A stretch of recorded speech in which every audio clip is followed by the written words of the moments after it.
Hello guys, आज फिर से आपका दोस्त जयचंद कुमार एक नई वीडियो के साथ आया है। और इस वीडियो में हम लोग जानेंगे ग्रामर कब और कैसे बना। ठीक है, इंग्लिश ग्रामर कब और कैसे बना। ठीक है, तो वो जानेंगे। और इसके अलावा बहुत सारे लोगों को एक और कंफ्यूजन होता है गाइस, वो है कि ये जो टेंस में यूज होता है हेल्पिंग वर्ब, वो कब और कहां से आया। ठीक है, तो ये सारे चीज आज हम लोग क्लियर करेंगे।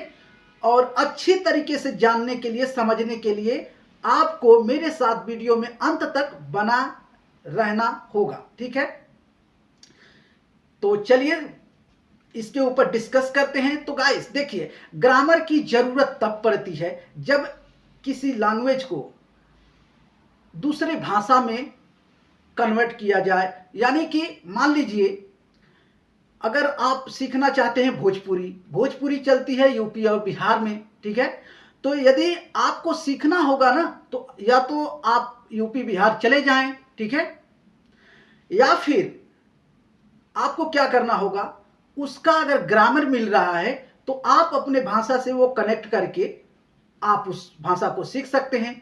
तो कोई भी भाषा को सीखने के लिए तो उसका ग्रामर का होना बहुत जरूरी है गाइस। ठीक है, तो उसी तरीके से सिमिलरली इंग्लिश सीखने के लिए हम अपने हिंदी भाषा से कनेक्ट किए हैं। ठीक है, तो इस तरीके से जो है ग्रामर बना गाइस। ठीक, आप जान गए कि ग्रामर कब बना। ठीक है, तो जब जरूरत पड़ती है तो ग्रामर बनता है। वैसे सिर्फ बोली रहती है। ठीक है, सिर्फ एक लैंग्वेज बोला जाता है, लेकिन जब जरूरत पड़ती है उसको लिपिबद्ध करने के लिए, उसको लेखन क्रिया में लाने के लिए, तब आपको ग्रामर की जरूरत पड़ती है। ठीक है, तो आप समझ गए कि ग्रामर तभी बना होगा जब एक लैंग्वेज से दूसरे लैंग्वेज में दूसरे लैंग्वेज वाले लोग सीखना चाहते हैं, तभी बना होगा। ठीक है, अच्छा अब देखते हैं गाइस कि ये ग्रामर कैसे बना होगा।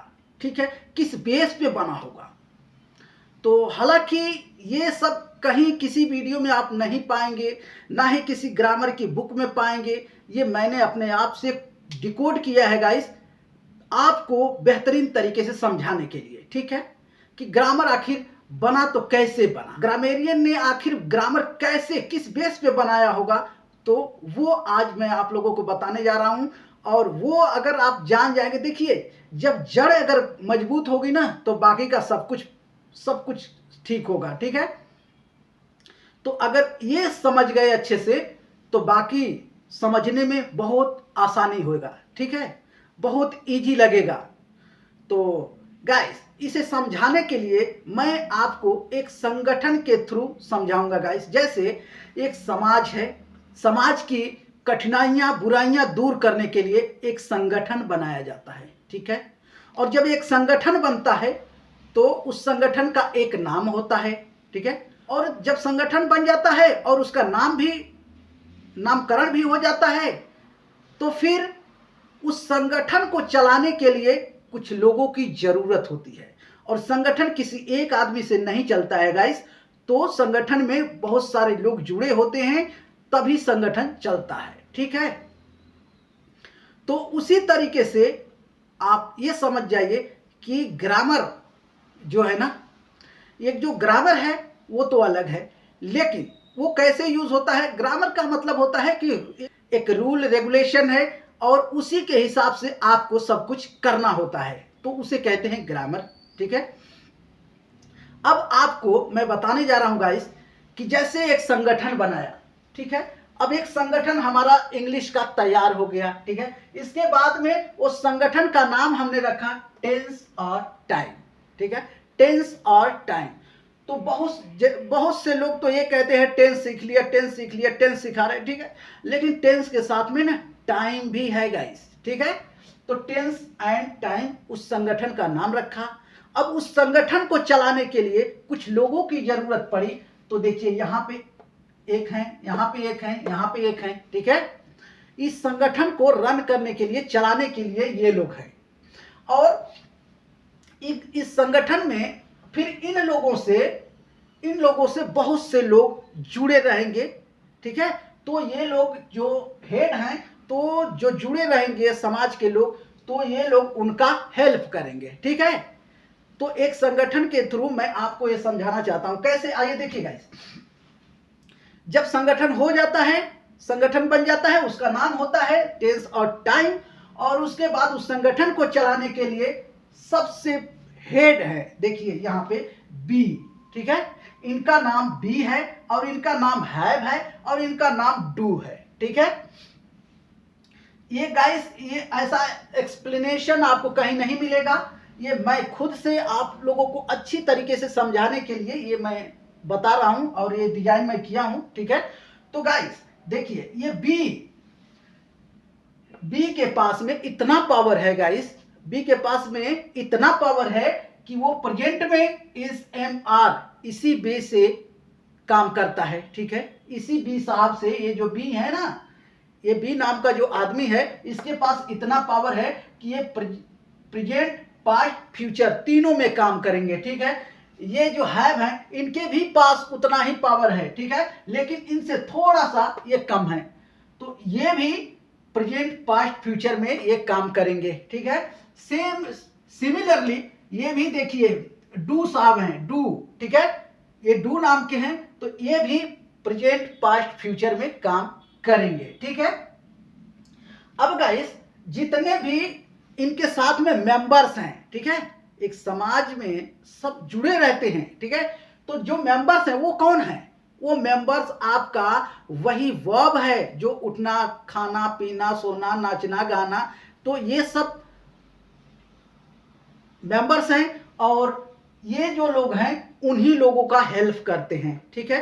तो कैसे हेल्प करते हैं ये भी आपको समझने को मिलेगा गाइस। तो देखिए, आप लोग सोच रहे होंगे ना कि ये हेल्पिंग वर्ब आखिर कहां से, बहुत सारे कंफ्यूज हैं लोग कि आखिर हेल्पिंग वर्ब मतलब, जो लोग सीख चुके हैं, जो लोग इंग्लिश जानते हैं, उनकी बात नहीं कर रहा हूं मैं, जो लोग एकदम बेसिक लेवल पे हैं उनकी बात कर रहा हूं। वो लोग हमेशा सोचते हैं कि आखिर ये हेल्पिंग वर्ब कहां से आया, ठीक है।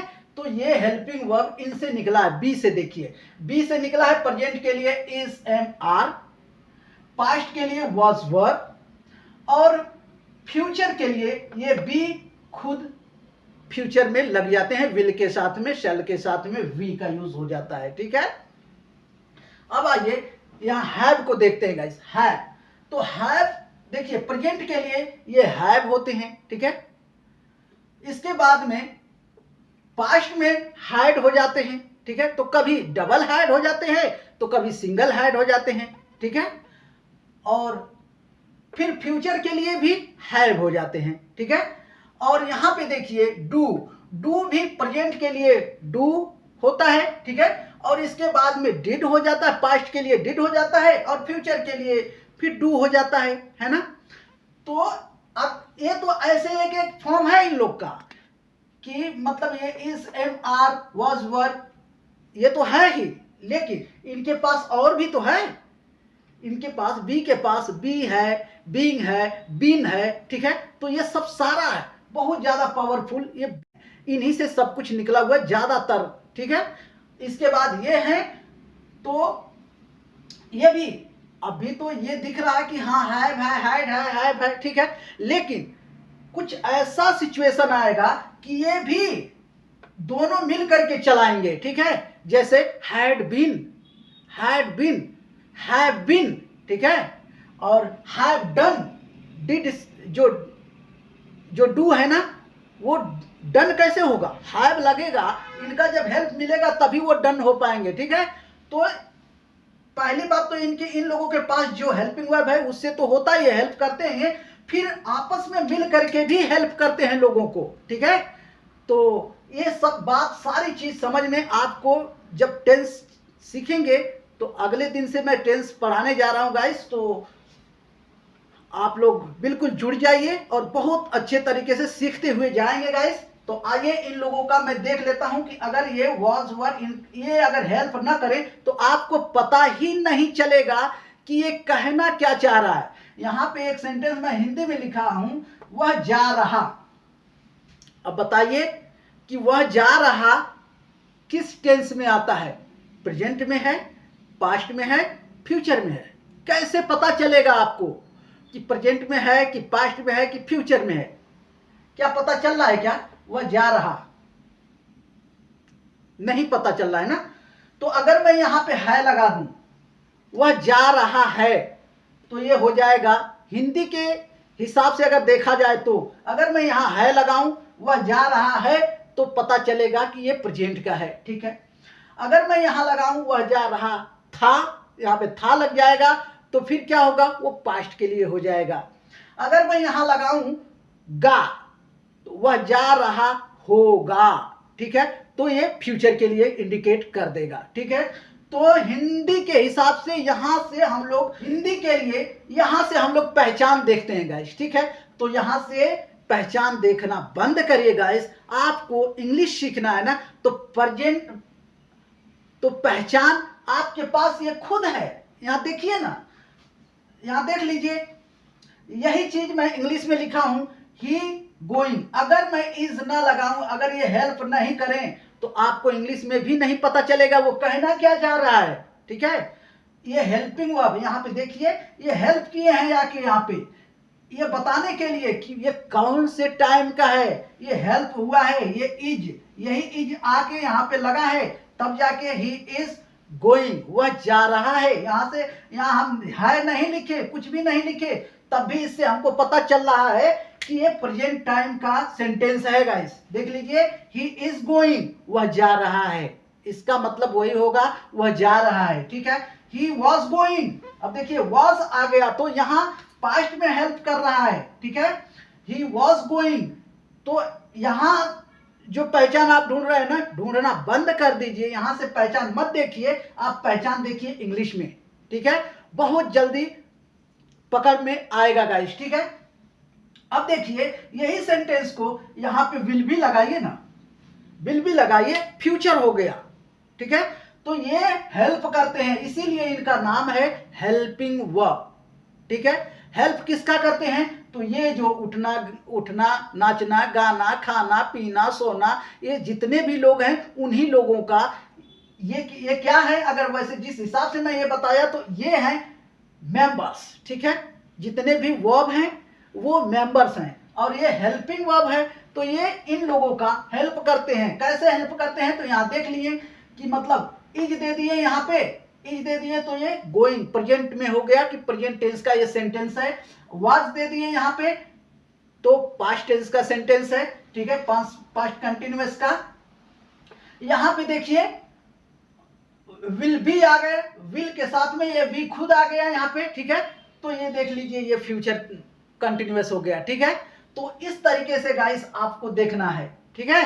तो मैं आशा करता हूं कि आपको ये सब बात समझ में आया होगा गाइस। एक बार फिर से रिवाइज करा दूं, एक संगठन होता है और उस संगठन का एक नाम होता है, तो नाम है टेंस एंड टाइम। ठीक है। इसके बाद उस संगठन को चलाने के लिए कुछ लोगों की जरूरत होती है। ठीक है। तो वो लोग ये हैं। ठीक है। ये संगठन को चलाने वाले लोग हैं।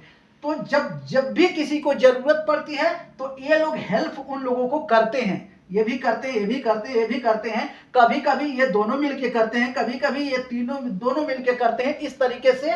लेकिन उन लोगों का हेल्प यही लोग करते हैं। ठीक है। तो इसीलिए इन लोगों में से जो निकला है, इसको हेल्पिंग वर्ब कहते हैं गाइस। ठीक है।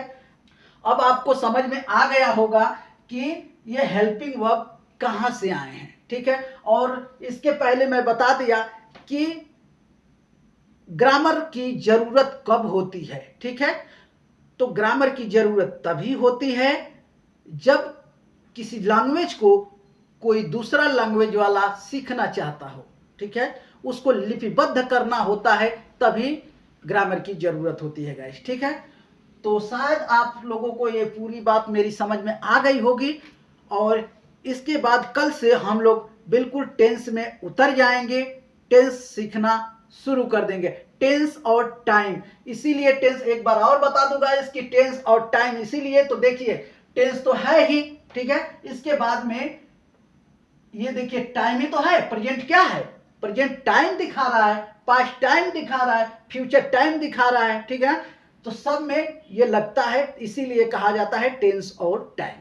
ठीक है, प्रेजेंट क्या है, अभी जो चल रहा है उसको प्रेजेंट कहते हैं। जो यहाँ से हम लोग अभी मैं पढ़ा रहा हूँ, ठीक है, अभी मैं पढ़ा रहा हूँ तो ये चल रहा है ना, ये तो प्रेजेंट है ना। इसके बाद में जब मैं पढ़ा लूंगा, खत्म हो जाएगा तो ये पास्ट हो जाएगा। ठीक है, तो अगर ये कंटिन्यूटी में दिखाना होगा पास्ट में, तो फिर वाज वर्ब का यूज होगा। ठीक है, तो इसी तरीके से पास्ट, फिर इसके बाद फ्यूचर भी आएगा, तो ये टाइम ही दिखा रहा है कि प्रेजेंट में, पास्ट में, फ्यूचर में। ठीक है, तो सब कुछ समझ में आ गया होगा गाइस साहब।